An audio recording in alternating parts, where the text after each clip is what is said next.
pada Kak Tea, dipersilakan.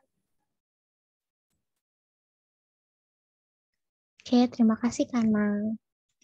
Ya, Shalom, selamat sore teman-teman semua. Selamat datang di seminar Kesehatan Mental PMKJ. Mari kita mempersiapkan hati kita untuk memulai seminar dengan bersaat teduh sejenak.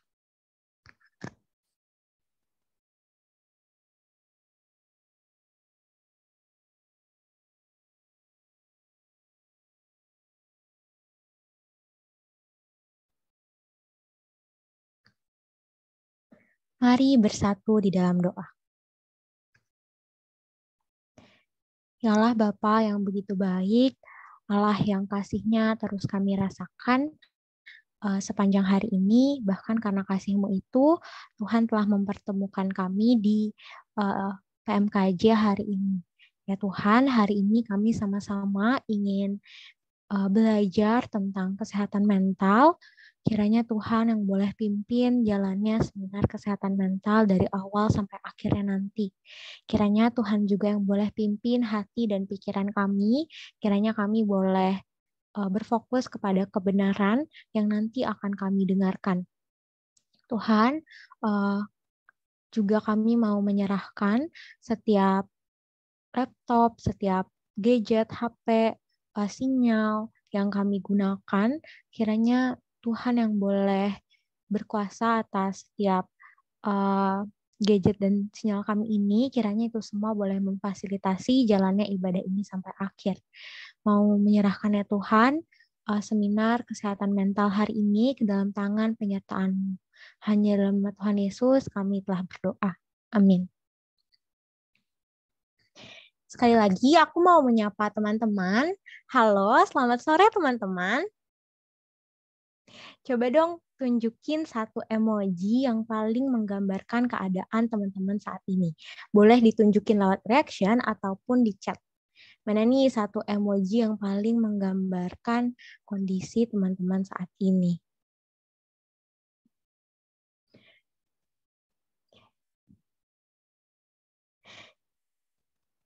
Ya, bersyukur ya teman-teman, di antara kita tadi ada yang memilih emoji senyum, konfeti, ya emoji-emoji yang menunjukkan sukacita gitu. Namun tidak dapat dipungkiri teman-teman bahwa keadaan kita tidak akan selalu baik-baik aja. Apalagi selalu penuh sukacita. Ada kalanya kita merasa sedih, khawatir, kecewa, marah, mungkin juga sampai mati rasa. Apalagi di saat kondisi dunia yang semakin memburuk setelah pandemi COVID-19. Di tahun 2021 yang lalu, teman-teman, aku juga sempat berada di fase lelah secara mental. Rasanya ingin marah gitu dengan keadaan, padahal semuanya sedang berjalan baik-baik aja. Di fase itu, firman Tuhan berulang kali menyatakan hal yang sama kepadaku. Hingga akhirnya di satu titik aku menyadari bahwa Tuhan sedang memanggilku untuk datang dan bercerita kepadanya secara autentik. Karena Dia adalah Allah yang mau mendengarkan dan memahami setiap kondisi kita. Teman-teman, lelah dan susahkah jiwamu? Sedang gelap gulitakah kehidupanmu saat ini? Sebelum mendengarkan materi yang akan disampaikan oleh Kasabet, mari mengambil waktu sejenak. Mari terlebih dahulu datang kepada Tuhan secara autentik dengan segala keberadaan kita saat ini. Mari memandang kepada Dia, Allah yang mau mendengarkan dan memahami kita. Turn your eyes upon Jesus.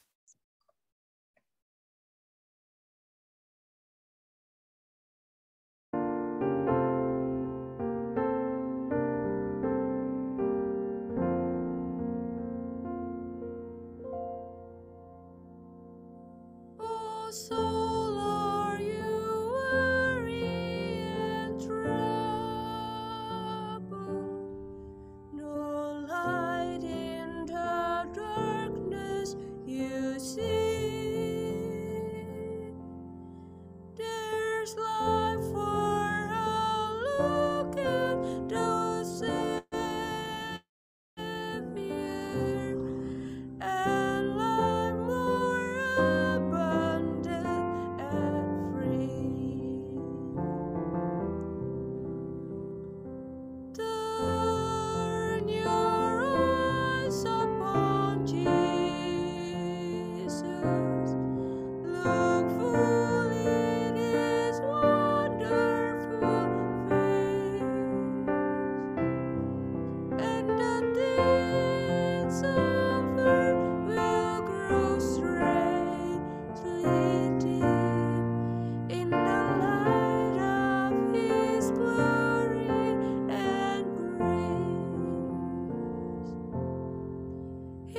His word shall not fail you. He promised,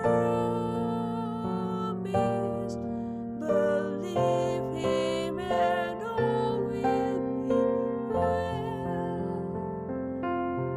Then go to a world there is none. His perfect salvation to tell. Turn your eyes upon Jesus.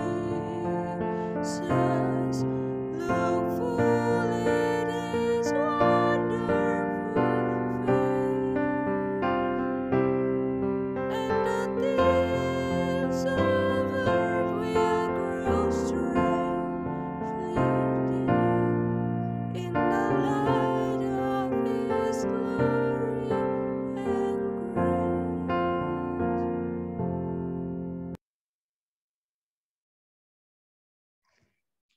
Saat ini kita akan mendengarkan materi mengenai kesehatan mental. Aku akan membacakan perkenalan singkat. Siapa sih pembicara kita hari ini? Jadi pembicara kita adalah Kak Elizabeth von Pandia atau yang biasa dipanggil Kak Sabet. Kak Sabet lahir di Tanjung Pinang tanggal 4 Februari 1986. Kak Sabet menempuh pendidikan sarjana di Fakultas Hukum UKI dan baru-baru ini juga lulus dari Magister Teologi dalam bidang konseling nih teman-teman di STTRI.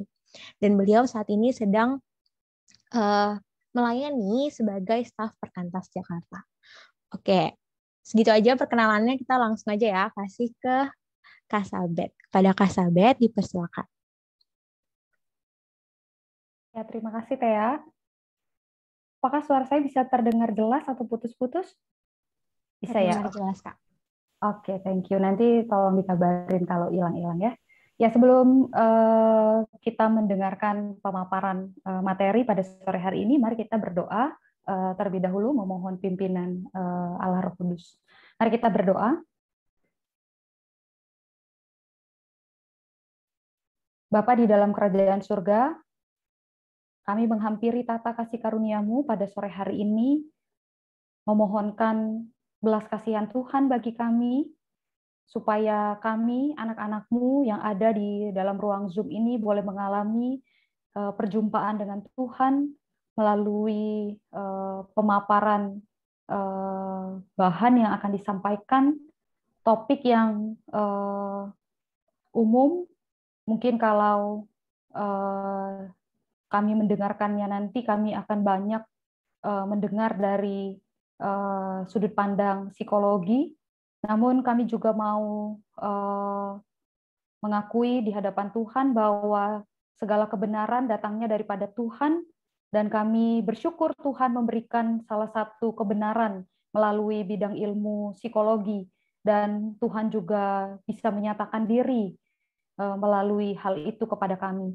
Kiranya Tuhan berkenan berbicara kepada masing-masing kami, memperlengkapi kami, supaya pertama-tama kami sendiri boleh mengenali siapa diri kami, dan kemudian di dalam anugerah Tuhan kami ditolong untuk melayani orang-orang yang Tuhan percayakan untuk kami layani di konteks pelayanan kami masing-masing. Dan kami berdoa juga Tuhan, kiranya apa yang akan kami dengarkan bersama pada sore hari ini tidak hanya sekedar memenuhi kognitif kami, namun juga boleh mengubahkan kehidupan kami, cara pandang kami, dan juga kehidupan kami, supaya hidup kami buahnya boleh dinikmati oleh orang-orang lain ya Tuhan. Kehadiran kami boleh Tuhan pakai untuk menjadi berkat. Tolong hamba-Mu juga yang akan menyampaikan, kiranya pertolongan dari Tuhan juga memampukan hamba-Mu untuk menyampaikan setiap materi, dan juga nanti kami boleh menikmati interaksi satu dengan yang lain di dalam sesi tanya jawab. Menyerahkan setiap perangkat yang kami gunakan ke dalam kendali Tuhan. Kami sungguh menyadari Tuhan, kami tidak bisa mengendalikan jaringan internet, itu ada di luar kendali kami, namun kami mau berserah sepenuhnya ke dalam tangan Tuhan, Allah yang berkuasa mengendalikan segala sesuatu. Ini yang menjadi doa kami, permohonan kami, di dalam nama Tuhan kami Yesus Kristus kami berdoa. Amin. Selamat sore, teman-teman. Ya, senang sekali saya bisa berjumpa dengan teman-teman.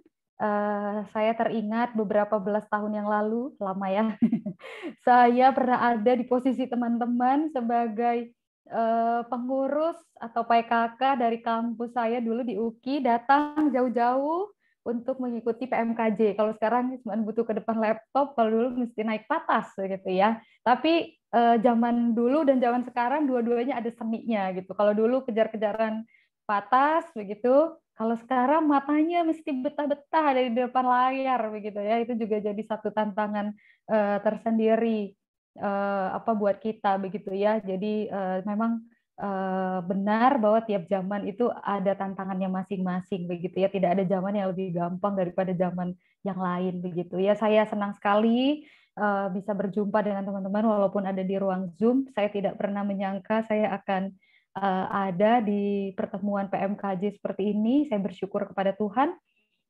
Dan topik sore ini saya tidak tahu ada berapa dari antara kamu yang ada di ruang Zoom ini yang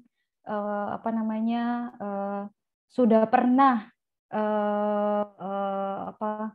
mendengar gitu ya,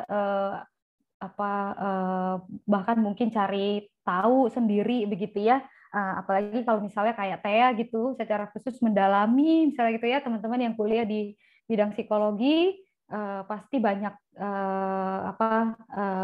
lebih banyak gitu ya yang teman-teman sudah pelajari begitu dari apa yang akan saya sampaikan pada sore hari ini. Karena kalau dibahas semua kita bisa sampai 7 hari ada di ruang Zoom ini begitu ya. Oke, teman-teman, topik yang kita akan bahas pada sore hari ini adalah tentang kesehatan mental. Salah satu topik yang sangat banyak dibicarakan belakangan ini, dan cakupannya sebenarnya luas begitu ya, sangat luas sekali.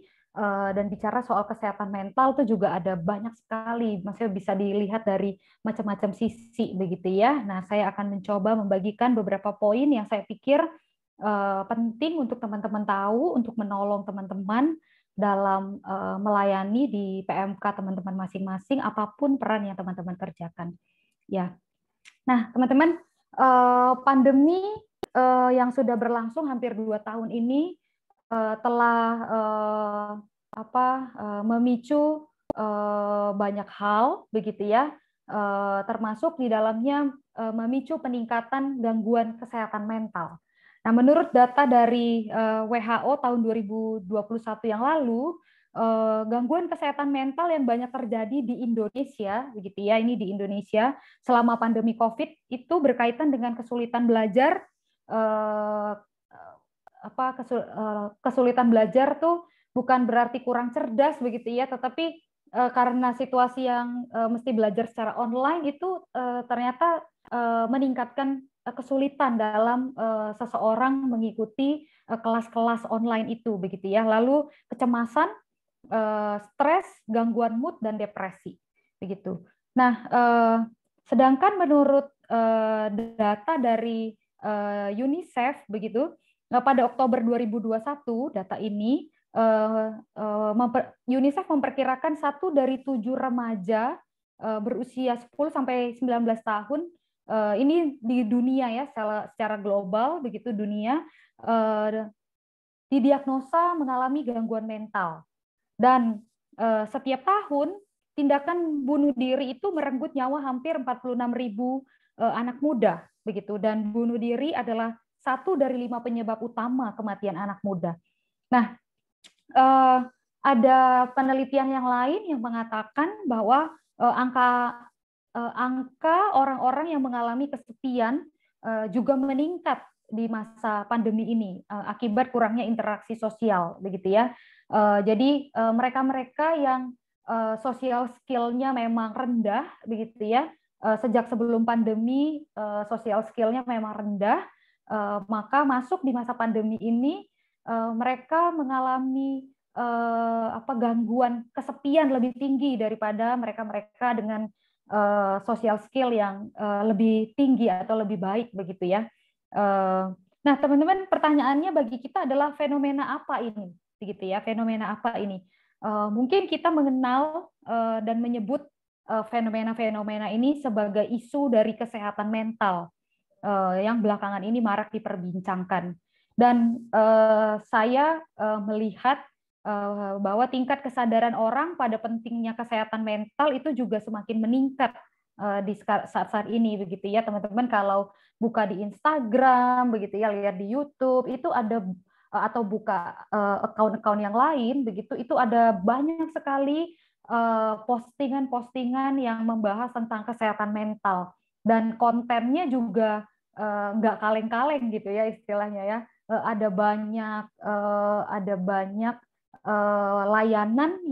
layanan psikologi atau konseling begitu ya yang memang dengan sungguh hati gitu memberikan pelayanan terbaiknya untuk menolong masyarakat punya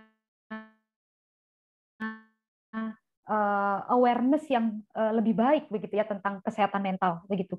Nah, di satu sisi ini kabar baik buat kita ya, ini kabar baik.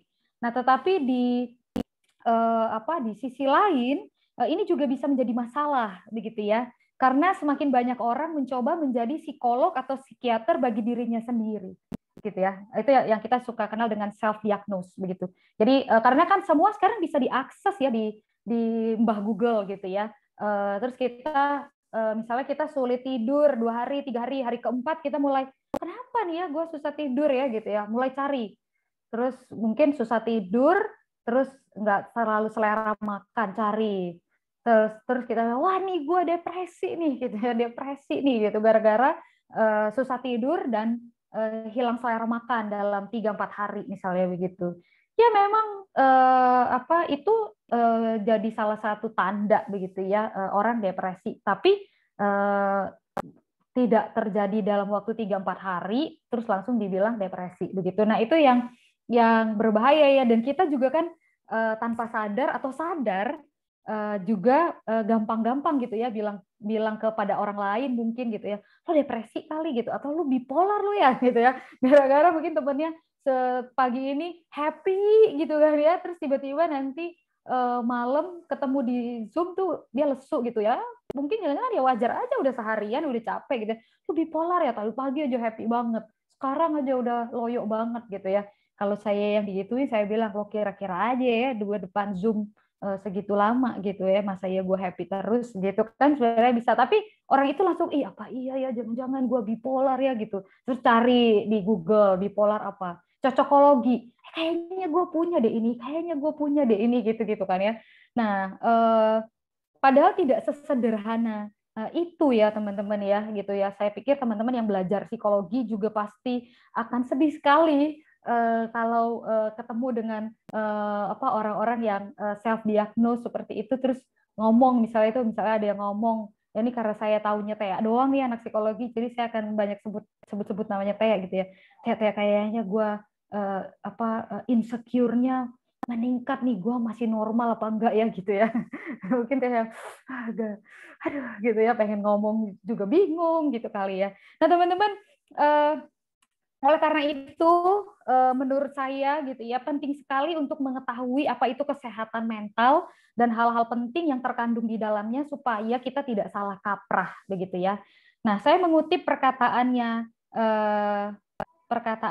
C.S. Lewis yang mengatakan mental pain is less dramatic than physical pain, but it is more common and also more hard to bear.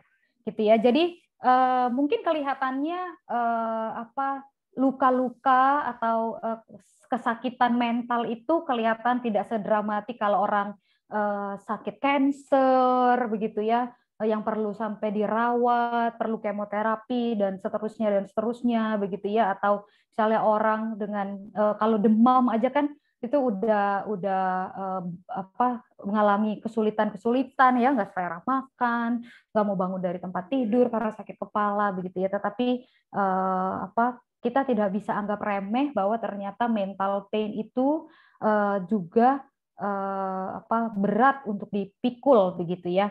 Nah, karena kalau begitu pertanyaannya apa sih sebenarnya mental health itu begitu ya? Nah, American Psychological Association memberikan definisi tentang mental health begitu ya, yang kalau saya coba terjemahkan secara bebas begitu, ini adalah keadaan state of mind gitu ya. Jadi cirinya adalah kesejahteraan emosional, penyesuaian perilaku yang baik, kebebasan relatif begitu ya, kebebasan relatif dari kecemasan dan gejala melumpuhkan. Jadi kebebasan relatif itu artinya tidak bebas sebebas-bebasnya.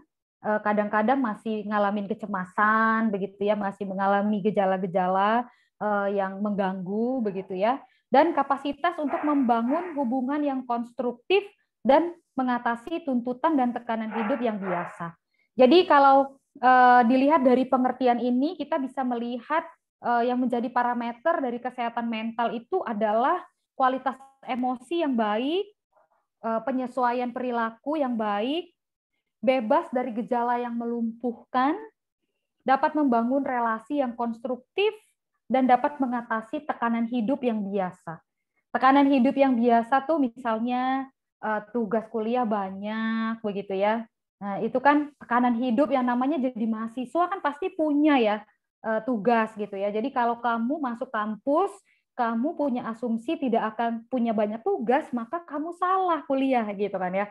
Jadi waktu kita memutuskan untuk masuk kampus, itu kita sudah seharusnya saya harus pakai kata itu ya, seharusnya kita sudah bisa menduga bahwa kita akan berhadapan dengan banyak paper, banyak ujian begitu ya, dan tapi memang ujian, paper, kuis-kuis itu kan menimbulkan tekanan dalam diri kita, gitu kan ya, tekanan. Nah itu kan tekanannya sebenarnya kita udah bisa prediksi begitu ya.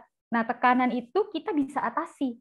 Orang dengan kesehatan mental yang baik dia bisa atasi, bisa handle. Tertekan sih, begitu ya, tertekan sih, tetapi tetap masih bisa mengatasinya begitu. Nah, jadi orang dengan kesehatan mental yang baik itu secara emosi cukup stabil. Saya pakai kata cukup stabil ya. Jadi dia tidak selalu ada di atas positif terus emosinya juga enggak gitu ya. Tapi emosinya cukup stabil. Cukup stabil tuh dalam artian tidak meledak-meledak begitu ya, atau itu kan kalau yang high gitu ya. Kalau yang low tuh di bawah tuh moodnya low terus itu juga nggak oke gitu ya. Terus orang dengan kesehatan mental yang baik itu bisa mengenali dan mengekspresikan emosinya begitu. Jadi dia bisa memberi label pada emosi-emosinya begitu ya. Oh ini sedih nih, oh ini marah nih, oh ini jijik nih begitu ya. Oh ini kagum begitu ya teman-teman. Kalau bicara soal emosi manusia tuh ada puluhan ribu teman-teman sebenarnya. Tapi sama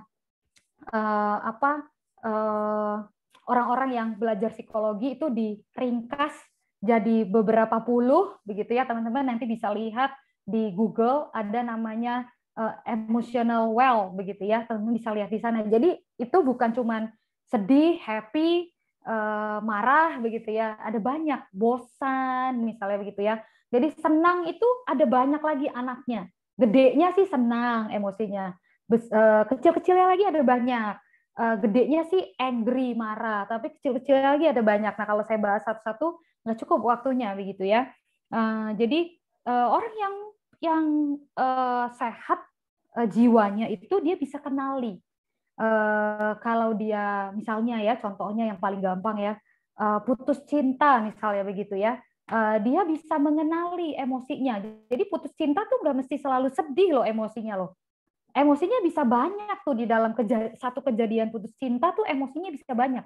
Sedih, marah, kecewa, putus asa, merasa tidak dicintai, tidak diinginkan, tidak berharga, begitu ya, merasa ditolak, ada banyak, begitu ya.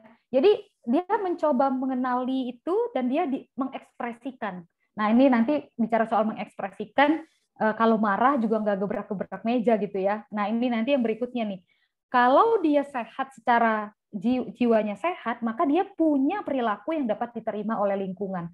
Jadi ketika mengekspresikan emosi, itu juga diekspresikan dengan cara-cara, dengan perilaku yang bisa diterima oleh lingkungannya, yang appropriate begitu ya, perilakunya begitu. Lalu dia dapat berfungsi dengan baik, termasuk apabila mengalami tekanan. Ya teman-teman, ada orang-orang yang ketika mengalami tekanan-tekanan tertentu di dalam hidupnya, itu dia bisa menjadi disfungsi, atau lebih tepatnya dengan mudah dia bisa mengalami disfungsi. Misalnya nilainya semester ini 2,55 misalnya begitu ya. Itu kan tekanan ya, krisis dalam kehidupan kita ya, begitu ya. Nah, ada orang-orang tertentu yang kemudian akan berjuang. Ya, patah hati sih karena begitu ya, kecewa sih dengan diri begitu ya selama beberapa waktu. Tapi kemudian dia bisa bangkit. Nah, tetapi ada orang-orang yang langsung tetot gitu ya. Jadi dia langsung menuduh dirinya, bilang kamu tidak berguna, tidak ada gunanya lagi kamu hidup, buat apa, dan seterusnya dan yang paling fatalnya nanti berujung kepada tindakan bunuh diri begitu. Ada orang yang demikian begitu ya. Nah, nanti di bawah saya akan beritahukan kamu bahwa kita tidak boleh menganggap remeh begitu ya kondisi orang-orang ini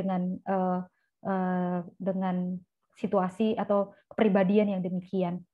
Nah, kalau itu tadi adalah orang yang mengalami kesehatan mental, maka sebaliknya kalau seseorang itu tidak bisa mencapai hal-hal tadi, misal emosinya tidak stabil, tidak bisa atau kurang bisa mengenali, mengekspresikan emosinya, perilakunya seringkali tidak appropriate begitu ya, lalu dia tidak bisa berfungsi dengan baik ketika terjadi tekanan, maka biasanya orang itu mengalami gangguan atau disfungsi kognisi, disfungsi emosi, punya perilaku abnormal begitu ya, atau juga ngalamin kombinasi dari disfungsi.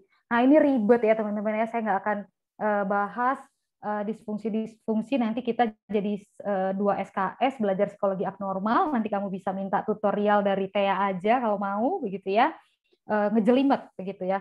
Nah, gangguan-gangguan itu kita sering dengar dengan istilah mental illness atau mental disorder begitu ya. Tetapi sebenarnya kalau bicara soal mental disorder itu udah klinis begitu kan ya. Jadi memang butuh penanganan khusus. Nah, mungkin dugaan saya yang kita jumpai di PMK kita itu adalah orang-orang yang mengalami gangguan mental tapi tidak sampai dalam ranah disorder begitu ya. Jadi memang ada gangguan. Saya juga ngalamin kok gitu ya, jiwa saya terganggu begitu ya di waktu-waktu tertentu. Jangan pikir karena saya omong-omong begini maka kamu pikir wah nih Kak Sabet nih mentalnya sehat terus nih sepanjang hari, sepanjang waktu gitu. Tidak begitu kan ya. Tidak begitu. Kayak misalnya kayak sekarang begini, kalau kamu tanya saya, bagaimana kabarnya? Tadi saya cari-cari emoticon di laptop saya terbatas gitu ya. Mungkin saya akan kasih emoticon muka sambil keringetan begitu ya, yang artinya capek nih gitu. Maksudnya capek secara fisik begitu. Nah, itu kan bisa mempengaruhi kesehatan jiwa kita begitu ya. Tidak selalu kok begitu ya. Psikolog bahkan psikiater, pendeta atau siapapun itu ada di dalam kondisi jiwa yang stabil begitu ya, terus stabil begitu. Wah, itu dia mah Tuhan begitu kan ya. Itu sempurna sekali begitu kan ya. Tidak begitu. Bahkan ada penelitian yang bilang kayaknya tahun lalu deh tuh penelitian itu, katanya banyak psikolog, psikiater, konselor tuh justru malah cari bantuan untuk nolongin dia sembuhin gangguan kesehatan mentalnya. Saya pikir kebanyakan nanganin klien nih kayaknya nih, jadi dia yang nggak sehat nih gitu ya. Nah, kalau kita melihat dari definisi ini, maka kita bisa simpulkan 3 aspek penting dari kesehatan mental itu meliputi feeling, thinking, dan behavior. Jadi ketiga ini, thinking dan feeling itu akan mempengaruhi behavior-nya kita. Gitu ya, thinking dan feeling akan mempengaruhi behavior-nya kita. Nah, ada mitos-mitos nih tentang kesehatan mental, begitu ya. Ada mitos-mitos tentang kesehatan mental. Yang pertama, mitosnya adalah orang dengan isu kesehatan mental itu dianggap sebagai pengganggu atau brutal begitu ya, ganas gitu ya. Nah, kalau yang sampai ada di rumah sakit jiwa atau yang berkeliaran di jalan itu kan kita takut ya untuk mendekati ya begitu ya. Mungkin tanpa sadar kita juga punya prejudis di dalam diri kita, kalau kita dekatin dia bisa ngamuk begitu ya. Dia akan cakar kita gitu ya, atau dia akan bejek-bejek kita gitu kan ya misalnya ya, atau apalah begitu. Nah, jadi itu sebabnya orang-orang dengan mental health issues ini sering dijauhin, sering dipasung gitu ya, sering diolok-olok, gila lu, gila gitu. Saya ingat waktu kecil-kecil dekat rumah saya tuh ada orang yang memang memang tidak waras begitu ya kali ya saya bilangnya ya. Jadi dia berkeliaran di sekitar rumah kami begitu. Lalu anak-anak kecil di rumah saya tuh saya ingat namanya, tiba-tiba saya ingat nih, saya udah lama gak ingat itu namanya, tiba-tiba ingat namanya Kang Sisu gitu ya, diteriakin gitu, Kang Sisu gila, dia juga kan gak bisa dengar kita ya. Nah, dia jalan aja tuh, dia jalan aja ya, karena emang dia juga nggak tahu kan ya gitu ya, jadi dia jalan lewat gitu aja, nggak dia apa-apain tuh anak-anaknya. Malah yang brutal tuh siapa? Anak-anak itu ngambil batu ngelemparin gitu. Jadi sebenarnya yang brutal tuh yang sehat justru gitu kan ya, lemparin pakai buah-buahan, pakai apa begitu. Yang sakit mah enggak, tuh lewat aja gitu. Nah, lalu ada yang mitos yang lain yang mengatakan bahwa isu kesehatan mental, masalah kesehatan mental itu diselesaikannya dengan cara mengkonsumsi obat-obatan, misalnya antidepresan begitu ya. Nah, teman-teman, tidak semua masalah kesehatan mental itu harus diselesaikan dengan obat-obat. Kalau udah pakai obat tuh kan berarti butuh ke ahlinya gitu ya, ke psikolog, ke psikiater begitu kan ya. Dan tidak semua begitu ya. Jadi kalau punya kecemasan begitu, kamu pikir langsung kayaknya nih butuh obat penawar cemas deh begitu kan ya. Obat penawar cemas begitu, jangan buru-buru begitu ya.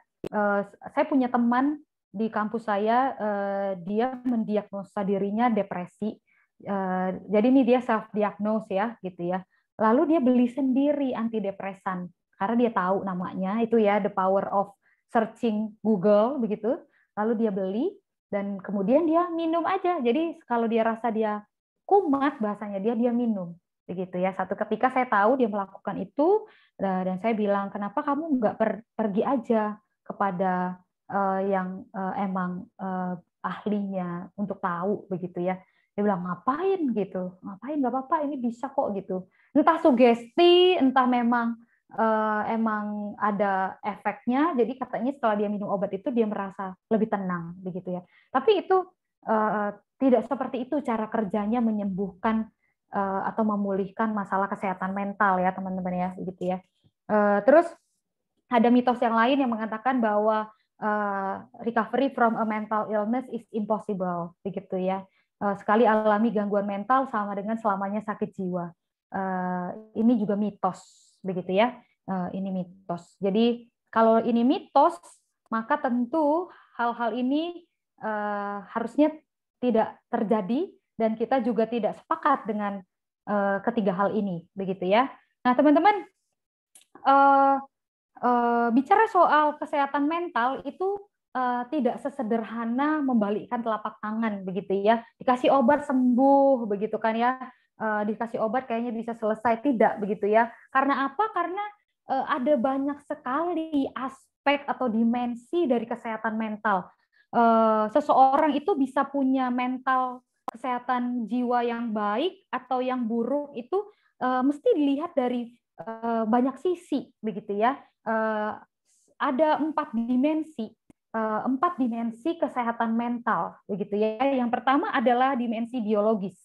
Nah, kita perlu ingat bahwa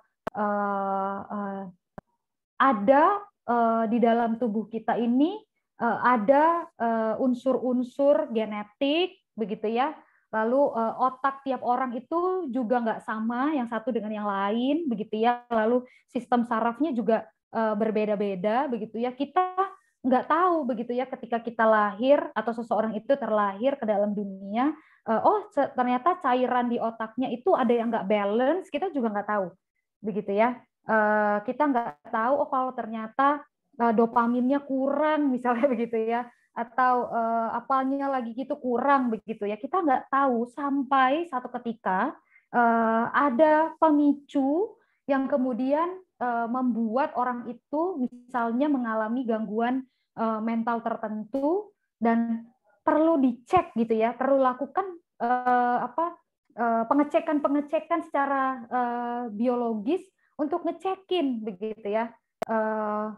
Yang saya mengerti secara genetik tuh begini, kalau ada dari antara kita di tempat ini, tapi tolong jangan kecil hati. Informasi ini tidak untuk membuat kamu kecil hati, tetapi untuk membuat kamu aware dengan dirimu dan nanti bisa menyelamatkan dirimu, begitu ya. Kalau ada dari antara kamu yang hadir di dalam ruang Zoom ini punya keluarga yang mengalami gangguan kesehatan mental, maka kamu perlu hati-hati karena kamu punya bibitnya. Itu maksudnya genetik. Jadi opung, oma, opa, tulang, tante, inang uda, gitu ya. Kalau kita pikirkan tulang kan itu jauh, gitu ya. Kita pikir terus tulang itu jadi yang bersaudara itu opungnya dan opung kita, misalnya begitu. Itu kan jauh, begitu ya. Kan papa mamaku enggak tuh, gitu. Tapi itu ada tetap. Jadi kita perlu sadari, kenali itu, oh ternyata ada, gitu ya. Jadi kita mesti aware kalau ada hal-hal yang men-trigger, jangan sampai kita terhanyut, istilahnya begitu ya, terhanyut dan akhirnya jadi gangguan yang kita alami itu jadi berat, begitu kan ya. Jadi kalau kita punya awareness itu, kita bisa segera menolong diri kita, begitu. Nah, lalu dimensi yang kedua adalah dimensi psikologis. Nah, dimensi ini meliputi aspek kepribadian, emosi, kognisi, self-esteem, lalu tahapan perkembangan seseorang tuh ada banyak sekali. Kalau teman-teman mau pelajari, nanti teman-teman bisa lihat teorinya juga ada banyak. Ada teori, lihat dari sisinya teorinya siapa, tahapan perkembangan. Erik Erikson kah, atau Sigmund Freud kah, begitu ya. Saya jarang sih pakai Sigmund Freud karena sulit, begitu ya, buat saya. Waduh, bagaimana bisa mengenali apa yang tertanya. Misalnya saya tanya nih, Ruben, kamu ingat gak apa yang terjadi dengan kamu waktu umur 1,5 tahun, misalnya gitu kan ya. Terus Ruben apa ya, gitu ya. Baru-baru 1,5 tahun, gitu ya. Mungkin 3-4 tahun aja kita juga nggak bisa ingat dengan baik, gitu ya. Nah, apalagi misalnya dalam kandungan. Nah, kalau teorinya Freud kan perginya sampai sejauh itu, gitu kan ya. Jadi saya cukup jarang pakai itu, walaupun ya buat raba-raba klien boleh lah, gitu ya, raba-raba aja. Wah, ini kayaknya begini nih, gitu kan ya. Tapi nggak dipakai dengan gamblang-gamblang begitu. Nah, lalu dimensi yang ketiga adalah dimensi sosial. Dimensi sosial ini sosial ini meliputi keluarga, teman sebaya, relasi pernikahan, begitu ya. Jadi kalau relasi pernikahan itu kaitannya dengan kita sebagai anak, berarti bagaimana relasi pernikahan orang tua kita itu berpengaruh terhadap kesehatan mental kita, gitu ya. Kalau keluarga kita di rumah itu orang tua kita harmonis, maka kesehatan mental kita cenderung baik, begitu ya. Tetapi kalau sering bertengkar, begitu ya, itu tentu menjadi gangguan tersendiri buat kita. Lalu masyarakat di sekitar kita itu juga masuk dalam dimensi sosial. Dan yang terakhir dimensi sosiokultural, ini ras, gender, orientasi seksual, status ekonomi, etnis, budaya dan sebagainya ini mempengaruhi juga kesehatan mental seseorang akan baik atau akan buruk begitu ya. Ada kan orang-orang dari suku-suku tertentu itu cenderung menerapkan orang tuanya menerapkan pola asuh otoriter misalnya begitu ya. Jadi tipikal orang tua otoriter itu kan top down begitu ya. A ya A, B ya B gitu kan ya. Jadi itu bisa menyebabkan anak-anaknya tumbuh menjadi anak-anak yang low self esteem begitu ya. Peragu begitu, sulit dalam membuat keputusan karena selama ini banyak keputusannya itu dibuat oleh orang tuanya misalnya begitu, seperti itu. Jadi itu berpengaruh begitu ya, berpengaruh dengan kesehatan mental kita begitu. Nah, misalnya saya kasih contoh nih ya, seseorang yang mengalami depresi itu kita nggak bisa langsung serta-merta mendiagnosa dia depresi, tapi kita perlu lihat 4 dimensi ini. Begitu. Bisa jadi dia depresi karena cairan otaknya tidak balance. Begitu ya. Jadi ada ketidakseimbangan di istilahnya neurotransmitter. Sudah jangan tanya itu apa dan jangan terlalu dianggap serius istilah ini begitu ya. Jadi ada yang tidak seimbang begitulah kira-kira ya sederhananya. Nah untuk tolongin dia itu perlu obat begitu. Nah tapi ada yang alamin depresi itu karena memang kepribadiannya depresif. Jadi moodnya tuh depresif gitu ya, cenderung murung orangnya begitu ya. Lalu pesimis dengan kehidupan, cara berpikirnya negatif gitu ya. Kayaknya tuh cenderung melihat kehidupan ini tuh kurang berpengharapan begitu ya. Nah itu nggak butuh obat, jangan dikasih obat antidepresan begitu ya. Dia nggak butuh itu begitu. Dia butuhnya yang lain, butuh support system mungkin yang dia butuhkan begitu kan ya, yang bisa memberikan kepada dia dorongan-dorongan begitu ya, bahwa di dalam Tuhan ada pengharapan misalnya seperti itu kan ya, kayak gitu yang dia butuhkan. Atau ada juga yang mengalami depresi karena relasi sosialnya yang terganggu. Mungkin dia kehilangan orang yang dikasihi begitu ya. Tahun lalu saya punya klien konseling dengan saya dari dia latar belakang agamanya Muslim begitu ya, mamanya meninggal akibat COVID-19 begitu, dan di hari meninggalnya itu, di hari mamanya meninggal itu dia nggak bisa lihat, teman-teman bisa bayangin lah ya, nggak bisa lihat karena ada di rumah sakit, lalu sampai berhari-hari, jadi dia nggak bisa datang ke penguburan juga, sampai dia konseling dengan saya itu dia nggak tahu kuburan mamanya ada di mana begitu. Jadi buat dia itu sangat menyedihkan begitu ya. Dia frustasi juga dengan kondisi itu, dan yang lebih membuat dia sedih lagi itu adalah teman bicaranya. Jadi mamanya itu adalah sahabatnya. Bisa kebayang ya. Nah, jadi dia ngalamin tiap malam tidak bisa tidur. Begitu. Dia nggak punya selera makan, nggak punya gairah untuk pergi ke kantor, terus dia suka mimpi buruk begitu ya, terus dia lesu begitu ya, kayak begitu dia bahkan ada tuduhan-tuduhan di dalam kepalanya yang bilang dia nggak bisa merawat mamanya dengan baik seperti itu ya. Nah itu kan sebenarnya ciri-ciri orang depresi begitu ya. Tapi depresinya dia terjadi karena kehilangan yang sangat besar begitu. Nah waktu itu dia memilih selain datang kepada saya, dia memilih juga untuk datang ke psikiater. Jadi dia bilang dia butuh obat karena dia udah nggak tidur berhari-hari begitu ya. Dia butuh obat. Saya bilang kamu udah dikasih obat apa? Apa ya kak gitu. Dia juga nggak tahu. Tapi dugaan saya mungkin dikasih obat tidur gitu ya. Jadi mungkin juga bukan dikasih antidepresan, tapi dikasihnya obat tidur. Dia bilang soalnya habis saya minum obat itu saya bisa tidur kak gitu. Saya kira oh ya oke, kemungkinan itu obat tidur begitu ya. Nah itu faktor lain.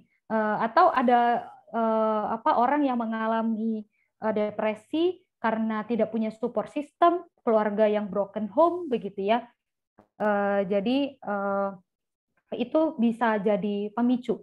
Nah, kalau sosial kultural itu kondisi ekonomi itu juga bisa jadi pemicu seseorang mengalami depresi. Misalnya orang dari keluarga dengan ekonomi menengah ke bawah itu menurut penelitian cenderung angkanya cenderung lebih depresi daripada mereka-mereka yang datang dari keluarga dengan ekonomi menengah ke atas. Misalnya seperti itu, teman-teman.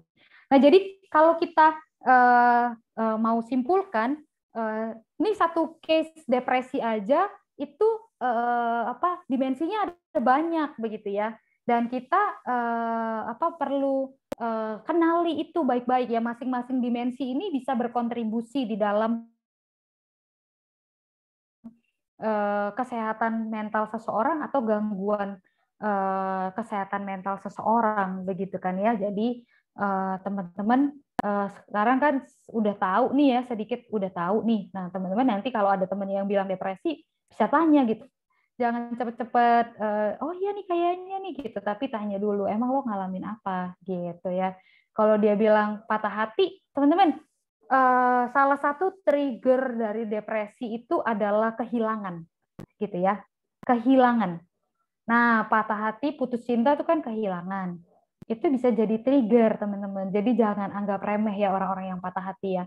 Karena banyak berita juga kita dengar, mungkin menurut kita nggak masuk akal.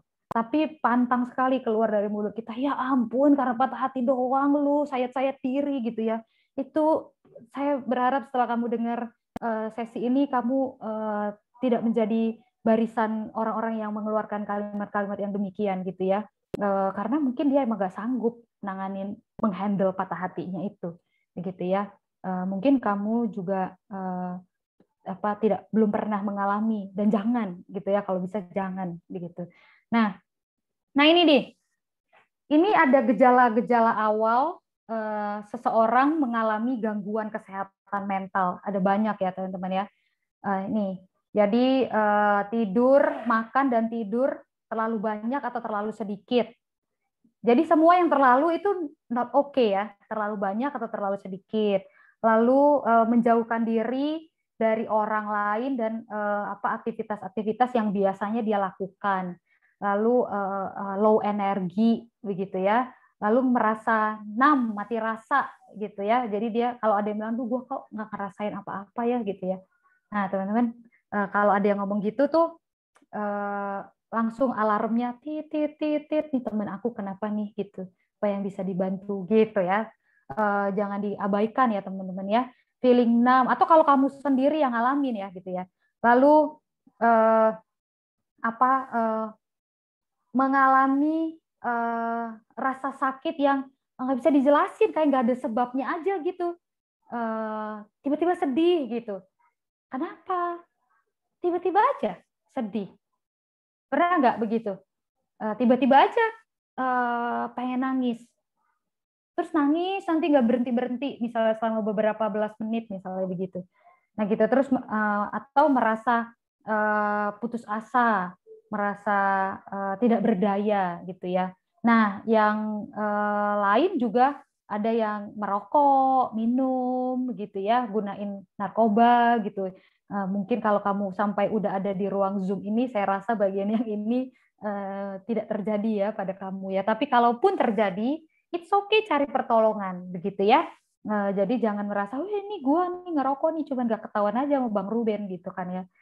Ya apa perlu jujur apa enggak ya sama Bang Ray ya gitu misalnya.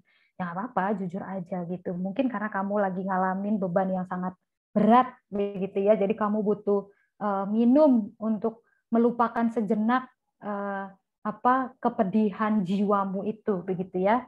Lalu merasa kebingungan begitu ya. Jadi ada banyak emosi negatif muncul di dalam dirimu begitu ya. Terus marah yang teriak gitu ya. Terus berantem dengan keluarga, dengan teman. Jadi hobinya hobi kali ya. Orang-orang dengan borderline personality disorder itu yelling or fighting with family and friends itu terjadi gitu ya. Tapi ada yang lain ya, ingat lagi ya, ada ada ciri-ciri yang lain. Cuman yang bisa kelihatan secara fenomena adalah orang itu suka sekali yelling or fighting with family and friends. Itu salah satunya. Lalu moodnya swing begitu ya. Ini kalau dilihat satu-satu nih sebenarnya ini kayaknya kalau mood swing tuh di sini deh. Kayaknya ngalamin disorder yang ini deh. Jadi ini cuman gejala awal ya teman-teman ya. Terus dengar suara-suara gitu ya. Dengar suara-suara misalnya begitu ya, yang mungkin kalau kita dengar itu halusinasi gitu ya, kita suka dengar istilah itu ya, halusinasi, punya pikiran untuk melukai diri atau melukai orang lain, lalu nggak bisa menyelesaikan tugas sehari-hari. Kalau dia orang tua, dia nggak bisa taking care dengan anak-anaknya, dengan pekerjaannya, atau buat kita dengan kuliahnya kita nggak bisa taking care our responsibility begitu ya. Nah, ini gejala awalnya gitu. Nah, kamu bisa lihat-lihat ada nggak nih gejala ini di kamu atau di sahabatmu atau di akak kamu begitu ya, atau di rekan pengurusmu yang lain begitu ya. Nah, kalau ada jangan khawatir begitu ya, jangan langsung cepat-cepat. Aduh, bahaya nih temen gue gangguan jiwa nih gitu ya, jangan begitu. Nah, itu tadi dari sisi psikologi begitu ya. Nah, teman-teman kalau kita lihat dari sudut pandang psikologi, kita akan menemukan kan seperti yang di awal saya katakan bahwa orang-orang kan memang sekarang ini udah makin aware ya dengan isu kesehatan mental begitu ya. Nah, tetapi pertanyaannya adalah bagaimana dengan orang Kristen begitu ya? Bagaimana dengan orang Kristen begitu? Apakah orang Kristen juga aware dengan isu mental health? Apakah orang Kristen juga menerima begitu ya orang-orang dengan mental health issues begitu ya, atau tidak begitu ya? Nah, ini ada berbagai pandangan yang berkembang memang ya teman-teman ya. Ada yang mengatakan bahwa orang dengan mental health issue itu karena dia kurang rohani begitu ya. Jadi mungkin kamu kurang berdoa gitu, kurang banyak saat teduhnya. Bible reading-nya ditingkatin misalnya begitu ya. Kalau ada orang yang cerita dia lagi sedih banget, tiba-tiba sedih, terus kamu nanya sama dia, saat teduhmu gimana dek gitu ya. Waduh, kalau saya jadi dia, saya nggak datang lagi ke kamu, percaya deh. Saya sebagai anak kelompok kecilmu akan merasa tidak dimengerti. Selain tidak dimengerti, saya akan merasa kamu sedang menghakimi saya.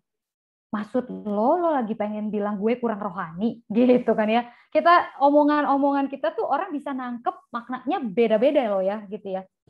Atau kita langsung bilang, kamu ada dosa yang belum diselesaikan, gitu. Mungkin kamu butuh melepaskan pengampunan kepada mamamu, papamu, begitu kan ya. Mungkin benar memang ada kaitannya gangguan dengan jiwanya yang dialami itu memang ada urusannya misalnya dengan kepahitan, kemarahan yang sangat dengan anggota keluarganya. Tapi kita tidak serta-merta begitu dia cerita langsung gitu. Ada dosa yang belum kamu selesaikan? Kamu mungkin butuh datang kepada Tuhan mengakui dosa. Wah, itu ya, kalau dia low self esteem ya, dia bisa langsung menuduh dirinya, memang kamu tuh orang berdosa gitu kan ya. Jadi kalau misalnya dia PKK atau dia pengurus, terus yang ngomong begitu teman pengurusnya yang lain, teman PKK-nya yang lain, atau kakak seniornya ngomong begitu ke dia, begitu ya. Terus itu langsung dia akan merasa memang harusnya gue nggak jadi pengurus, harusnya gue nggak jadi PKK, begitu ya. Wah, hati-hati tuh teman-teman, dia nggak ngomong dengan mulutnya, dia simpan di dalam hati, habis itu hilang nggak tahu kemana, misalnya begitu ya. Nah, atau ada juga yang menganggap bahwa mental health issues itu aib. Kalau ada yang punya masalah dengan gangguan jiwa itu aib, jangan diumbar-umbar begitu ya. Atau itu penyakit yang tidak bisa disembuhkan misalnya begitu ya. Terus pertanyaannya sebenarnya bagaimana dong sebenarnya Alkitab memandangnya gitu ya. Nah, teman-teman, kita harus bersyukur bahwa ternyata Alkitab kita adalah kitab yang paling jujur begitu ya, yang tidak mencoba menutup-nutupi kelemahan tokoh-tokohnya begitu ya, orang-orang yang dipakai oleh Tuhan dengan luar biasa itu punya banyak masalah gitu ya, punya banyak masalah mereka itu teman-teman begitu ya. Jadi gangguan kesehatan mental itu bisa terjadi pada siapa saja, kapan saja, dan dapat ditangani. Mesti ingat itu ya. Bisa terjadi pada siapa saja, kapan saja, dan dapat ditangani. Kalau suatu hari kamu berjumpa dengan saya di salah satu counseling center dan saya adalah kliennya, maka kamu jangan terkaget-kaget begitu ya, karena saya hanya manusia biasa begitu ya. Nah, jadi itu bisa menyerang siapa saja, datang kepada siapa saja, kapan saja, tapi dapat ditangani. Nah, terkadang ketidakpengertian, kurangnya pemahaman itu membuat kita memandang rendah atau meremehkan mental illness. Nah, karena itu saya mengutip perkataan dari William Penn. Kiranya ini juga boleh menjadi doa kita begitu ya, yang mengatakan bahwa ya Tuhan, tolonglah kami untuk tidak meremehkan apa yang kami tidak mengerti. Mungkin kita tidak ngerti apa gangguan yang dialami oleh teman kita, saudara kita, anggota keluarga kita, bahkan mungkin diri kita. Tapi kiranya kita minta tolong Tuhan untuk kita tidak menganggap remeh akan hal itu, begitu ya. Nah, ada banyak tokoh-tokoh Alkitab dan juga pemimpin Kristen yang mengalami masa-masa putus asa, depresi, dan hilang harapan. Kalau di Alkitab ada 2 kisah ini ya teman-teman.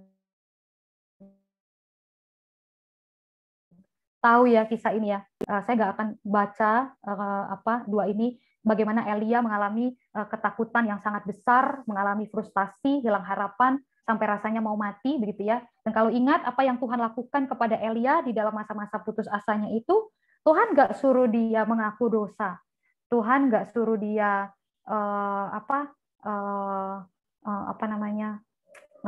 kamu nih malu-maluin nih, kamu baru juga ngalahin nabi-nabi Baal banyak begitu, masa sih udah kabur gitu ya. Tuhan nggak anggap remeh. Tapi yang Tuhan lakuin pertama-tama ngapain? Kasih Elia makanan. Ya kan ya? Karena Tuhan tahu yang Elia butuhkan sekarang adalah makanan. Dia udah nggak makan berhari-hari. Kasih makan, habis itu tidur.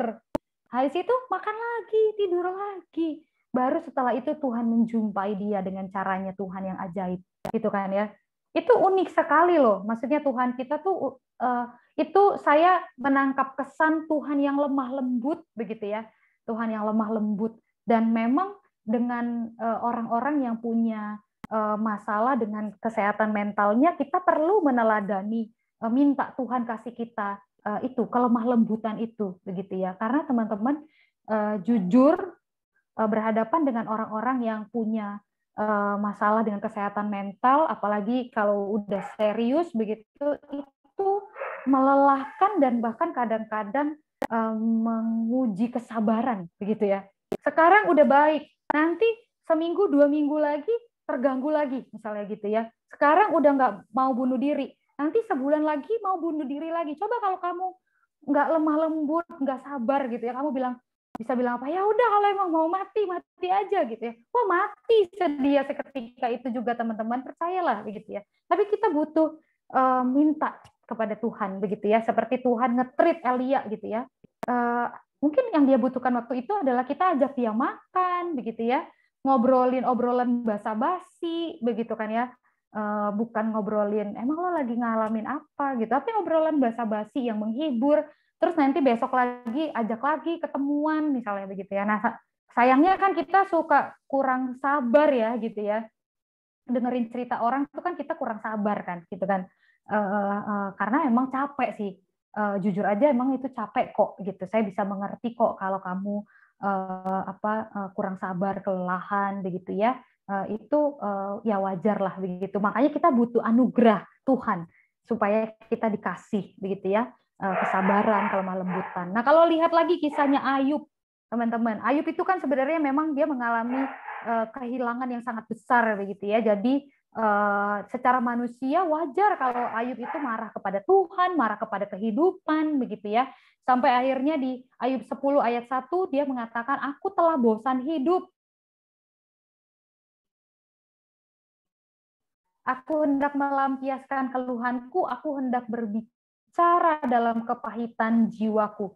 Nah, jadi Ayub tuh depresi juga gitu dengan apa yang dia alami gitu ya, kehilangan anak-anaknya, kehilangan harta kekayaannya begitu ya. Jadi kita menyaksikan bahwa orang-orang besar di dalam Alkitab juga mengalami gangguan kesehatan jiwanya begitu ya. Tekanan yang mereka alami itu membuat mereka putus asa, frustasi, hilang harapan begitu ya. Nah, kalau teman-teman mengikuti berita beberapa tahun belakangan ini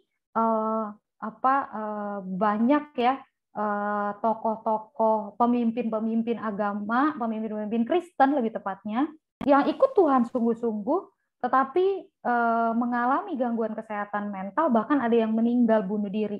Saya tiba-tiba lupa namanya ya, tapi ada tuh anaknya masih kecil-kecil 2 orang, siapa ya, orang luar negeri, nanti kalau saya ingat namanya ya. Jadi dia itu pendiri yayasan mental health yang nolongin orang-orang dengan depresi, lalu kemudian dia ditemukan meninggal bunuh diri. Kalau ada yang ingat namanya boleh tulis di kolom chat begitu ya. Nah, kalau begitu teman-teman, kita melihat begitu ya bahwa dalam pandangan Tuhan, mental health itu diterima dengan baik oleh Tuhan, begitu ya. Jadi kalau begitu pertanyaannya adalah apa yang perlu kita lakukan jikalau kita atau orang-orang di sekitar kita mengalami kondisi-kondisi yang membuat kita putus asa, kehilangan pengharapan, kehilangan tujuan hidup, merasa benci dengan diri kita sendiri, merasa diri kita tidak berguna, begitu ya. Apa yang bisa kita lakukan? Nah, ini saya memberikan 3 saja. Yang pertama, teman-teman, jangan self-diagnose ya. Ini berbahaya. Saya tidak akan kasih penjelasan panjang lebar karena ini sudah cukup jelas buat saya ya. Jadi jangan pernah lakukan, sekalipun Mbah Google bisa memberikan banyak hal kepada kamu, jangan. Gitu ya. Lalu cari, kalau kamu yang mengalami, kamu butuh cari support system. Gitu ya. Kamu bisa cari orang-orang yang kamu bisa percaya untuk kamu cerita dengan dia. Nah, kalau kamu berjumpa dengan teman-teman PKK, AKK, orang tua di rumah, kakak atau adikmu, begitu ya, maka kamu yang menjadi support sistemnya, begitu ya, kamu yang menjadi tempat yang aman bagi mereka untuk bercerita. Seringkali mereka hanya ingin didengarkan. Nah, mungkin kita juga saat lagi ada dalam situasi sulit, ketika kita bercerita kepada orang lain, kita juga hanya ingin didengarkan. Dengan didengarkan saja, ya saya harus pakai kata saja, dengan didengarkan saja, sebagian masalah orang itu terselesaikan loh teman-teman. Begitu ya. Jadi, sebagai pendengar, kamu perlu menerapkan 3 skill ini. Saya hanya ajarin 3 aja ya, kalau saya mau ajarin yang lain ada banyak. Dalam waktu singkat saya akan ajarin 3 ini. Tolong diserap sebanyak-banyaknya yang bisa kamu serap. Nanti kalau bingung kamu bisa tanya ya. Listening, acceptance, empathy. Ini 3 skillnya. Listening. Sederhananya, listening itu adalah kamu punya kemampuan untuk menangkap, merasakan, membayangkan, membaca, dan mengerti apa yang mau dikatakan di balik perkataannya. Jadi, listening itu bukan mendengar yang dia ucapkan, tapi apa yang ada di balik ucapan. Jadi, teman-teman, kita butuh menjadi pendengar yang aktif. Kita nggak bisa sambil multitasking kalau mau menjadi pendengar yang baik. Sambil dengerin orang yang lagi curhat sama kita, udah nangis-nangis di kepala, mikirin tugas. Pasti kita nggak bisa tangkap. Misalnya, ada orang yang cerita ke kamu, terus bilang begini, kok kayaknya hidup gue gini-gini aja ya. Kalimatnya begitu. Di balik kalimat itu, dia sebenarnya lagi pengen bilang apa? Gue nggak berguna ya. Buat apa ya gue hidup? Nah, tapi kan itu terlalu gamblang ya untuk bilang. Mungkin di dalam kepalanya dia sudah punya planning, kayaknya gue lebih baik mati aja deh. Gimana ya cara-caranya? Nah gitu, kalau kamu bisa tangkap, maka mungkin kamu bisa menyelamatkan 1-2 orang temanmu yang punya pikiran untuk bunuh diri. Gitu ya. Jadi kalau ada yang bilang ke kamu begitu, ngomong sama dia, lo lagi merasa nggak berguna ya? Itu teman-teman, percayalah. Percayalah kepada saya, dia akan ngucurin semuanya karena dia merasa dia mengerti sama kamu. Aduh, ya orang keren banget bisa ngertiin gue, langsung ngoceh. Habis itu tanya, lo udah punya rencana mau bunuh diri? Gitu. Terus dia langsung, wah iya sih sebenarnya gitu. Nah kamu bisa bilang, kalau pikiran buat bunuh diri itu muncul, lo jangan sungkan-sungkan ya telepon gue. Gitu ya. Jadi teman-teman kalau ada yang bilang dia mau bunuh diri, teman-teman kamu tolong bilang dia telepon gue, gitu ya. Tolong sediain dirimu untuk diganggu tanda kutip, gitu ya. Lalu acceptance. Acceptance itu adalah kemampuan untuk menerima orang lain sebagaimana dirinya, menghargai dan menerima tanpa syarat dan tidak menghakimi. Itu acceptance. Jadi kita terima dia sebagaimana dia, begitu ya. Kita tidak mencoba menyuntikkan pikiran-pikiran kita atau perasaan kita kepada dia. Yang terakhir itu empathy. Empathy itu sederhananya adalah kita menaruh kaki kita di kakinya, di sepatunya dia, melihat realita hidup ini dari kacamatanya dia, supaya kita bisa melihat, memikirkan, merasakan apa yang dia lihat, dia pikirkan, dan dia rasakan. Nah ini tadi contohnya saya kasih sedikit contoh ya. Misalnya temanmu putus, terus kamu jangan lagi ya keluarin kalimat begini. Ya elah masa diputusin doang lo jadi nggak selera ngapa-ngapain sih. Itu nggak ada empatinya sama sekali. Please jangan ya. Atau misalnya IP-nya 3,3, terus dia sedih begitu ya. Terus kamu bilang, ya ampun IP 3,3 tuh bagus. Lo lebay amat sih gitu. Nih gue nih 3,1. Langsung gitu ya. Teman-teman, buat kamu mungkin 3,1 nggak apa-apa. Tapi buat dia mungkin 3,8 aja itu apa-apa. Gitu ya. Jadi kamu jangan bilang, ya elah lebay amat sih lo gitu. Segitu aja langsung panik, langsung sedih gitu. Nah itu kalimat-kalimat haram tuh ya, begitu ya. Lalu yang terakhir adalah minta pertolongan dari orang yang profesional gitu ya. Kamu sekarang ini kalau kamu merasa tidak mampu menolong dirimu sendiri atau tidak mampu menolong temanmu, jangan ragu-ragu untuk mencari pertolongan dari orang yang memang kompeten di bidang kesehatan mental. Ada banyak sekali layanan kesehatan mental saat ini, teman-teman. Kamu bisa datang mengunjungi mereka. Nah, salah satunya kamu bisa menghubungi pelayanan konseling di Perkantas. Dengan senang hati akan melayani kamu. Kalau kamu memang ingin konseling, kamu bisa kontak, begitu ya. Oke, saya sampai di sini. Jika ada yang ingin bertanya, ya ini ada account yang kamu bisa hubungi.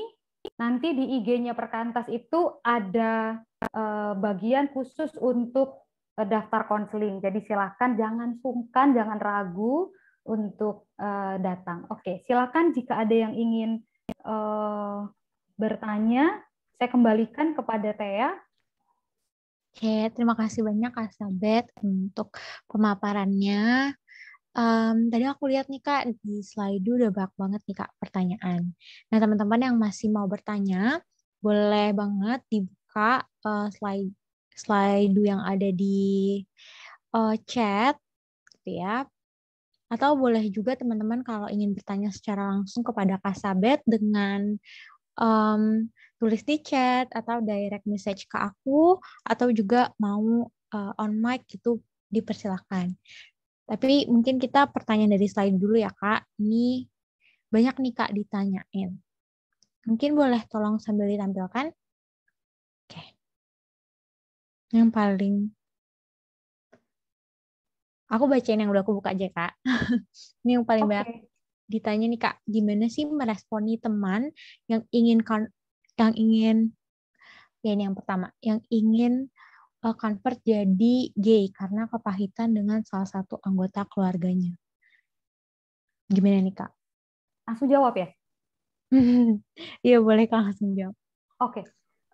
Ya teman-teman, saya paham kamu kebingungan ketika harus berhadapan dengan teman-teman yang merasa dirinya punya kecenderungan menyukai sesama jenis begitu ya. Apalagi kalau ternyata orang itu adalah bagian dari komunitas persekutuan kita begitu ya. Maksudnya dalam pengertian begini, kalau ternyata dia itu adalah anak kelompok kecil kita, rekan sekepengurusan kita, itu kita makin bingung lagi. Dan mungkin yang paling cepat yang ingin kita bilang adalah apa? Itu berdosa begitu ya. Nah, teman-teman, memang benar begitu ya, memang benar Alkitab dengan jelas-jelas memberitahukan kepada kita bahwa Tuhan itu hanya menciptakan laki-laki dan perempuan, begitu ya. Orang-orang dengan kecenderungan penyimpangan seksual tertentu itu biasanya dia mengalami apa ya bahasa sederhananya, mengalami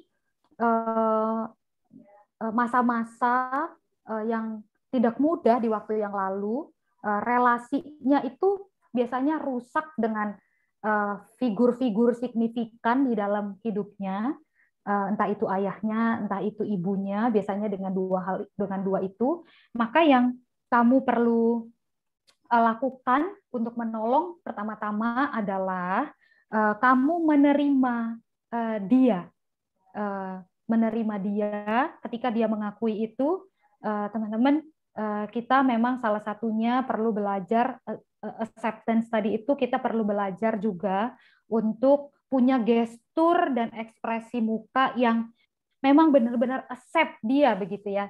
Kadang kita bilang, oh ya nggak apa-apa, gue temenan sama lo, tapi mukanya, oh ya, gue bisa terima kok lo punya kecenderungan gay gitu ya. Tapi mukanya tuh sinis begitu ya. Orang bisa tahu begitu ya. Jadi memang kita tadi itu acceptance itu skill teman-teman. Jadi bisa dilatih begitu ya. Jadi kita accept dia dulu, baru setelah itu kita tanyakan kepada dia apa yang terjadi sih sebenarnya sama lu sampai lu memutuskan untuk jadi gay, misalnya begitu ya. Terus misalnya dia bilang relasi dengan bokap misalnya gitu ya. Itu kan baru permukaannya gitu ya, baru secuplik gitu ya. Nah, kamu jadi teman bicara aja dengan dia begitu ya. Tanya dia, kamu bisa bilang dia, emang bokap lo waktu itu ngelakuin apa sampai membuat lo sepertinya lo sangat terluka ya dengan apa yang bokap lo lakukan begitu. Lalu nanti kan dia akan cerita lagi ya ini dan itu begitu kan ya. Kamu dengerin aja. Lalu setelah itu kamu bilang kepada dia, kalau menurut apa yang gue yakini gitu ya. Jadi jangan pernah memaksakan. Kamu bilang sama dia, kalau menurut apa yang gue yakini, Tuhan menciptakan kita itu menjadi laki-laki dan perempuan. Di luar daripada itu, yang gue yakini adalah tidak ada gender lain begitu. Kalau lo tanya gue gitu ya, gue pasti nggak setuju kalau lo mau jadi gay. Tapi kalau keputusan lo udah bulat dengan hal itu, gue tetap teman lo. Gitu. Ngerti ya teman-teman ya? Jadi kita tidak menyetujui tindakannya, kita kasih tahu prinsip yang kita pegang, tapi kita nggak tolak dia juga, gitu ya. Berbeda dengan ketika kita merespons dia dengan bilang janganlah gitu, janganlah, kan kalau misalnya dia AKK kita atau pengurus juga misalnya gitu ya, atau PKK juga, janganlah lo kan tahu gitu kan Tuhan cuma ciptain Adam dan Hawa, masa sih lo mau jadi yang lain misalnya gitu ya, dosa tahu lo, dosa misalnya gitu ya. Itu langsung reject begitu ya. Siapa yang tahu kalau ternyata di dalam pertemananmu dengan dia nanti dia bisa akhirnya memutuskan untuk punya identitas gender yang clear. Misalnya gini, oke, gue laki-laki, tapi gue punya kecenderungan menyukai sesama jenis, tapi gue ini laki-laki Kristen, jadi gue nggak mau ikutin kecenderungan gue. Paham ya? Itu identitas gendernya jelas tuh di situ. Gue laki-laki, gue memang punya kecenderungan untuk suka sama sesama jenis, tapi gue bukan laki-laki sembarang laki-laki. Gue adalah laki-laki Kristen. maka gue memutuskan untuk tetap menjadi laki-laki Kristen yang memang punya kecenderungan untuk jadi gay. Jadi nanti dia bisa membuat pilihan-pilihan. Misalnya tidak menikah, begitu ya. Tidak menikah, ya itu nggak apa-apa begitu. Jangan kamu ojok-ojokin dia, kamu coba nih sama cewek yang ini, sama cewek yang itu. Jangan juga begitu ya. Karena dia akan terus bergulat kok begitu dengan kecenderungan itu gitu. Jadi ya nggak apa-apa. Maksudnya ya nggak apa-apa dia dengan dia mengakui saya laki-laki Kristen tapi punya kecenderungan gay, tapi saya nggak mau tunduk dengan kecenderungan itu udah bagus banget gitu ya. Jadi caranya begitu. Semoga menjawab. Oke Kak, ya berarti memang kayak yang Kak Sabet jelasin juga tadi ya perlu acceptance itu gitu ya Kak. Dengan berteman sama dia mungkin nanti kita bisa menyatakan apa yang benar gitu, tapi tetap menerima dia dan benar-benar gitu ya Kak, tulus menerimanya, bukan cuma ngomong doang gitu ya Kak. Aku mau tanya teman-teman di sini apakah ada yang mau bertanya secara langsung? Aku persilakan jika ada.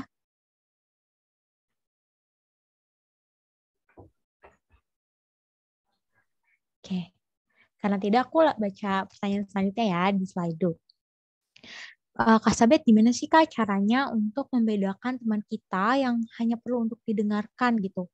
Terkadang akhirnya jadi takut nih untuk mungkin memberikan saran atau kasih masukan gitu, pada akhirnya jadi toxic positivity gitu Kak. Oke. Bagaimana membedakannya? Mana yang cuma butuh didengarkan, itu ya tadi ya pertanyaannya ya. Mana yang cuma butuh didengarkan, mana yang ternyata butuh, ya teman-teman, sebenarnya begini, seberat apapun masalah yang dia tanggung, begitu ya, kalau kamu nggak punya background ilmu psikologi sama sekali, atau cuma tahu sedikit-sedikit, karena misalnya ikut seminar kayak sekarang, begini gitu ya, temanmu itu seberat apapun masalahnya, kalau kamu dengerin dia, begitu, itu step awalnya ya, dengerin dia, mencoba menjadi teman bicaranya dia, nah itu akan sangat menolong dia. Nah, tapi kalau kamu sendiri, jadi sekarang ini baliknya tuh ke diri kita ya. Kalau kamu sendiri udah merasa, nih aku udah nggak punya kemampuannya nih, kalau dia udah mulai cerita yang berat begini nih, begitu ya. Ya udah berarti kamu butuh meminta dia untuk pergi kepada yang lebih mengerti, misalnya begitu. Seperti itu. Jadi nggak harus kok kamu yang tolongin dia sampai masalahnya selesai begitu ya. Jadi jangan merasa bersalah juga begitu. Kalau misalnya kamu sebagai PKK terus kakak kamu misalnya yang mengalami masalah begitu ya, kamu jangan langsung juga menuduh dirimu jadi PKK yang gagal misalnya begitu ya. Ya nggak apa-apa juga gitu. Kalau kamu udah dengerin sekali, 2 kali, 3 kali nggak bisa gitu ya. Jadi kalau dia, ini sederhananya gini, kalau dia sampai hidupnya ada area-area dari hidupnya yang sudah tidak berfungsi dengan baik lagi, maka disitulah dia butuh pertolongan dari profesional, begitu ya. Kalau mahasiswa kan harusnya belajar, gitu ya, misalnya ya belajar kuliah baik-baik, gitu kan ya. Nah itu kalau dia udah nggak mau belajar, gitu ya, terus IP-nya 1, misalnya begitu, ditanya kenapa dia cuma bilang ya nggak suka aja. Nah itu kan area studi aja dia berarti lagi terganggu gitu kan ya. Nah disitulah dia butuh bantuan profesional. Kalau kamu nggak bisa, kamu jangan kasih mantra. Mungkin kamu butuh bikin jadwal belajar, kamu butuh bikin time scheduling yang bagus, misalnya begitu. Bukan itu masalahnya dia, begitu ya. Bukan di time scheduling, begitu. Atau kalau mau coba ya boleh. Misalnya kamu ajak dia bikin. Tapi setelah itu ternyata seminggu, 2 minggu gagal, maka kamu langsung mesti notice bahwa dia butuh lebih daripada sekedar time scheduling, begitu ya. Ini contoh itu ya, kamu bisa pakai ini di dalam case yang lain di kehidupan orang-orang yang kamu jumpai, begitu. Oke Kak, kan ini berkaitan tadi sama penjelasan Kak Sabet. Tadi di slide 2 ada yang nanya nih Kak, gimana sih Kak kalau ini sebentar. Oke. Apa sih Kak yang harus dilakukan nih jika ada AKK atau mungkin jemaat yang dilayani gitu ya Kak di PMK sedang butuh ngobrol terkait masalahnya, tapi kitanya sendiri nih lagi ada masalah juga nih Kak. Apa yang sebenarnya bisa kita lakukan? Mungkin ini akan jadi pertanyaan terakhir di seminar hari ini Kak. Oke. Ya ini pertanyaannya rumit ya untuk dijawab begitu ya. Jadi di satu sisi kita sebagai pengurus atau sebagai PKK itu seolah-olah begitu ya, mau tidak mau kita punya kewajiban, mungkin begitu kali ya bahasanya ya, untuk memperhatikan, terus memberikan apa yang kita bisa berikan kepada orang-orang yang kita layani, begitu kan ya, menanyakan kabarnya, memastikan dia baik-baik saja, begitu. Padahal kita sendiri sedang tidak baik-baik saja, begitu kan ya. Nah, teman-teman, kalau kamu sedang dalam kondisi yang tidak baik-baik saja dan ada orang untuk datang mau cerita sama kamu, begitu ya, kamu bisa menjawab, merespons dia dengan mengatakan, sorry, kondisiku sekarang lagi tidak terlalu baik, lagi tidak siap untuk mendengarkan cerita kamu. Kalau memang kamu lagi butuh banget untuk cerita sekarang, mau nggak kalau sharing sama kakak yang lain, begitu ya? Mau nggak sharing sama kakak yang lain? Tapi kalau kamu maunya sharing sama aku, mau nggak tunggu beberapa waktu, aku menolong diriku dulu, supaya nanti setelah aku merasa lebih stabil, aku akan hubungin kamu kok, gitu. Jadi kayak gitu tuh ini ya, maksudnya orang yang kita layani itu juga tahu bahwa kita bukan manusia setengah dewa, gitu ya, yang tidak punya masalah, yang kuat-kuat saja, gitu ya. Jadi dia tahu. Jadi kita tuh mengalami apa ya? Tapi itu kan buat PKK atau buat pengurus kan itu berat ya, karena menjadi rapuh di depan orang lain itu ternyata tidak semudah itu ya teman-teman ya. Apalagi kita punya status-status pemimpin rohani begitu ya. Itu kayaknya being vulnerable di depan orang lain tuh, wow, masa sih gitu. Tapi it's okay loh gitu ya, kamu bilang begitu. Dan buat dia juga jadi lebih clear begitu ya, karena dia nggak merasa digantungin juga sama kamu, daripada kamu anggurin chatnya, matiin lasin kamu, nggak anggurin chatnya gitu, itu nggak bijak juga begitu ya, itu nggak bijak. Jadi lebih baik kamu utarakan apa yang menjadi kondisimu. Kamu kalau di AK kamu kan berarti sebenarnya kamu bisa bilang, aku tuh lagi susah hati banget nih karena proposal skripsiku belum jalan-jalan, sorry banget aku belum siap nih sekarang gitu. Kayak yang tadi itu ya, ya mungkin 1-2 hari lagi gitu. Nah kalau kamu dalam 1-2 hari, 1-2 minggu nggak bisa handle dirimu, berarti kan memang kamu yang harus cari pertolongan gitu ya. Semoga menjawab. Kak, berarti memang penting ya Kak buat jujur tentang kondisi kita juga dan bisa dengan kasih mereka pilihan Kak. Tetap mau cerita sama orang lain atau mau nunggu gitu kondisi kita jadi lebih baik. Oke. Teman-teman sebelumnya mau minta maaf karena Kak Sabet nggak bisa menjawab semua pertanyaan yang udah ditanyakan di slide karena keterbatasan waktu kita juga.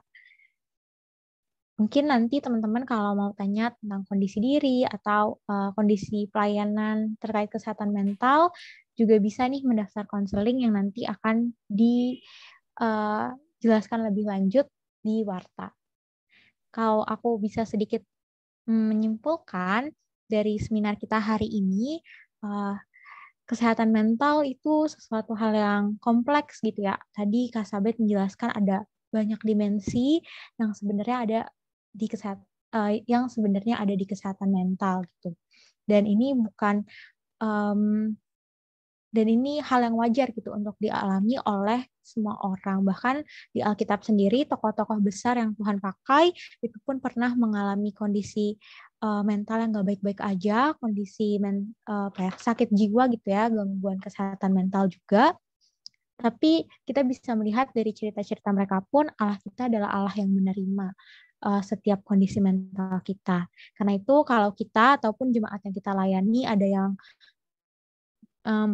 terlihat menunjukkan gejala-gejala awal dari gangguan kesehatan mental, kita bisa coba untuk nggak asal diagnosis, terus juga cari atau menjadi bantuan sosial bagi teman-teman kita dengan acceptance, listening, dan empathy.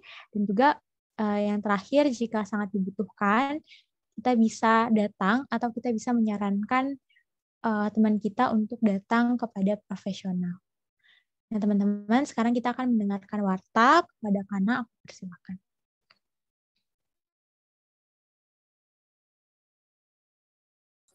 Shalom, Abang Kakak dan teman-teman semua. Selamat sore. Mari kita mengucap syukur untuk pelayanan ibadah sore hari ini. Ada pembicara Kak Elizabeth, ada moderator Kak Agatha, dan ada singer Kak Vera. Teman-teman bisa mengapresiasi pelayanan kakak dan teman-teman kita melalui fitur reaction atau chat Zoom. Oke, next. Nah, jadi ini ada rangkaian perjalanan BS kita dalam satu periode, dan jangan lupa juga buat ngajak teman-teman lainnya untuk bergabung kembali, bersekutu bersama di next Bible Study kita, eksposisi 1 Petrus di jam yang sama juga, jam 5 sore waktu Indonesia bagian Barat. Next. Dan mungkin buat teman-teman yang mau kembali merefreshing materi BS-BS sebelumnya, atau mungkin sempat terlewat persekutuan BS kita, bisa kembali membuka rekaman dan materinya di Linktree PMKJ. Dan jangan lupa juga buat pantengin media sosial PMKJ, kayak di IG ada @PMKJ_Jakarta dan akun channel YouTube Perkantas Jakarta. Dan mungkin teman-teman juga bisa membantu mendoakan PMK lainnya melalui bit.ly/BD Nehemia. Dan mungkin teman-teman juga mau ngasih sapaan salam buat sahabat-sahabat lainnya atau sahabat istimewanya di bit.ly/PMKJ. Oke, next. Nah, teman-teman jangan lupa juga nih, kita ada agenda terdekat kita di bulan Februari, ada retreat koordinator di tanggal 11, 12, 13 Februari 2022. Nah, mungkin teman-teman jangan lupa buat daftar dan ngajakin teman-teman pengurus PMK lainnya ya.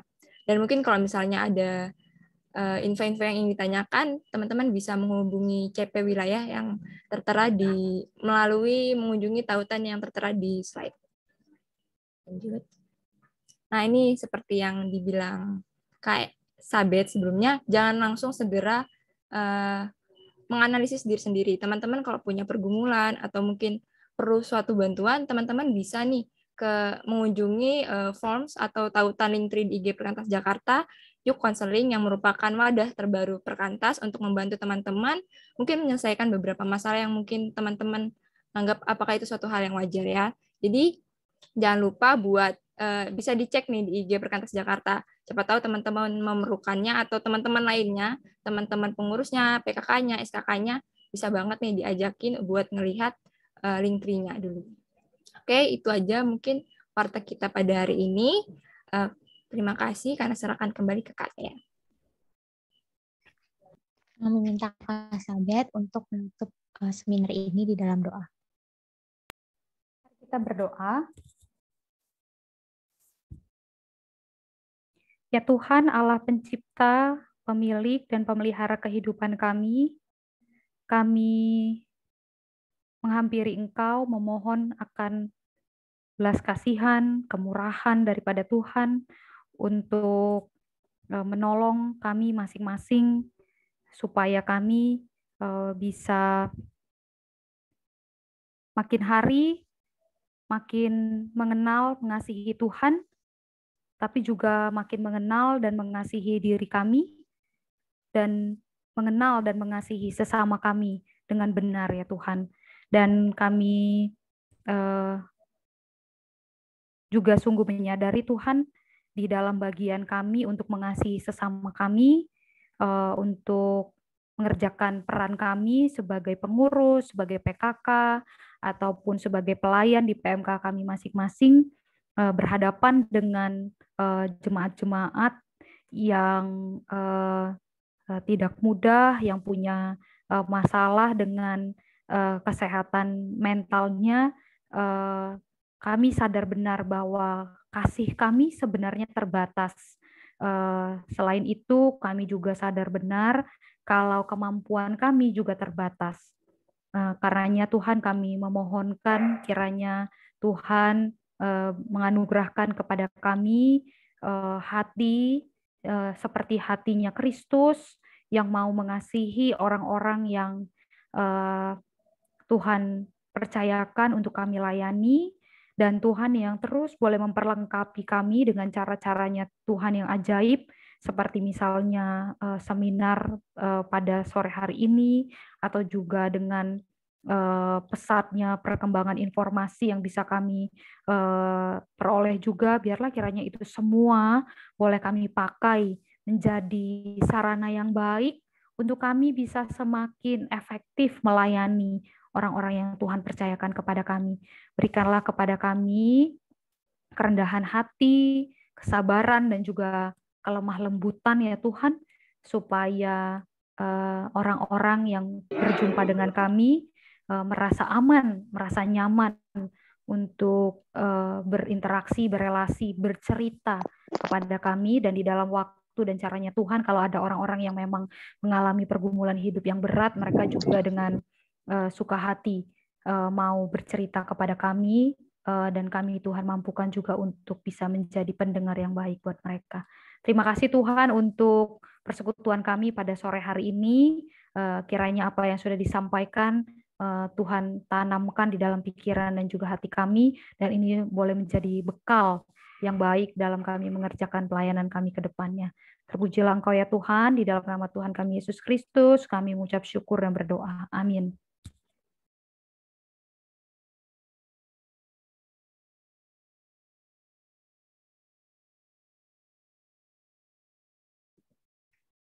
Teman-teman, aku persilakan untuk mengambil saat teduh.